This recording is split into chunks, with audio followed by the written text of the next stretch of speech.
Oh, it was a great fight. It was a great introduction to you in the UFC. Did they give you a bonus for that one? Because they should have.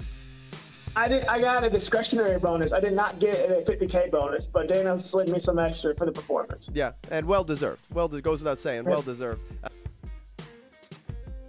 And that's where you really caught my attention. I mean, that fight with Phil Hawes, like what a fight that was. And I mean, they had you as a huge underdog going into that, and that was. It's so messed up, bro, because I had like a really bad staph infection going into that right for that fight. It's like cellulitis, like a staph infection under the skin. So not only am I fighting the biggest dude, like this dude's Phil was big. That dude is big. He's fast, like he's big, he's super fast, he's super strong. And I'm on like a triple dose of antibiotics, like the entire week leading up to the fight, because I was trying to get rid of this like staph infection. So I get in there, I'm already feeling like crap, bro. And he starts like teleporting around, and I'm like, oh my god, he's faster than me. Like I wish like they could like project my thoughts onto a screen because I hear it. Because he comes out, he starts jabbing, he's fast, and I'm just like, there's no way you're bigger, stronger, and fast. I was so upset with my life at that moment. But you got the job done. And the thing is, so we have a bit of a different deal here in Canada. You guys have ESPN Plus, and that was actually a pay-per-view. It was a pay-per-view prelim. I don't know if they were broadcasting it on ABC, simulcasting or whatnot, but here we have our own French commentary in Montreal with Patrick Cote, who is in the UFC. And so they're calling the fight, and they're kind of commenting on your low output. And they're like, oh, Hawes he's just demolishing him. Curtis isn't throwing anything. This is just, this is one-sided. This is what the odds predicted. And then, bam, you hit him, and the fight was over. Hey, it sucks because, like, it's funny because I always get so much crap for the Hawes fight because between that and the Brendan Allen fight, like, my output was way better for Brendan Allen. I'm like, gosh, I was literally on a triple dose of, like, a broad spectrum antibiotic. I remember warming up, and I was like, ooh, this is going to be a rough night.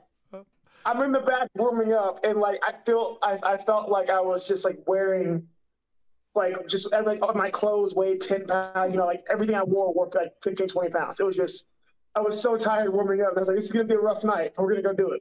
Yeah, and you got the job. And it feels tough, man. He's tough. But I've been doing this a long time. Like the crappy part about getting the UFC, so I had to go through a lot of fights. I've had a lot of hard fights to get here, but I'm never going to be discouraged by losing, a part of a fight or by losing a part of a round or losing a round. Like, okay, it's fine.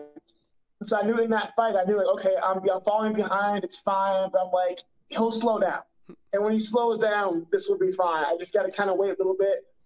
Nobody wants to get hit, whatever, but I'm not afraid of it. I'm not afraid of, having to wait and find my time and pick my spots. And luckily for me, that worked out. Yeah, no. It worked out really bad. Well, I mean, I feel like you defended most of those strikes. And at the end of it, the commentary, the point where I was getting to was they said, like, oh, well, it must have been his strategy. He just rope-a-doped him. He just, let the guy get overconfident and then found his moment and put him out. But then, you told me the story when we met at the UFC X, and I was, okay, wow, I guess that wasn't the case. Oh, I was just dying. I was just dying. I mean, the part of it was like I do trust my defense a whole lot in the boxing for a very long time. So it's one of those things to where we kind of had to bank like, okay, just don't let them take you down. Defend the shots because like I roll a lot of punches. Like it's kind of weird because some people don't see it, but people who've got a little bit more like versed in boxing kind of understand like how you roll with punches.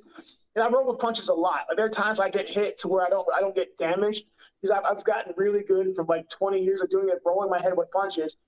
So at that point, we're just like roll with the punches. Like he'll slow down, and our entire thing, like the entire time going in, my corner's like, just take your time, relax. Like touch him, but he'll slow. He will slow down. When he slows down, we can do it. Yep. So for me, it's like, okay, don't die. Yep. So the entire strategy was don't die before he slows down.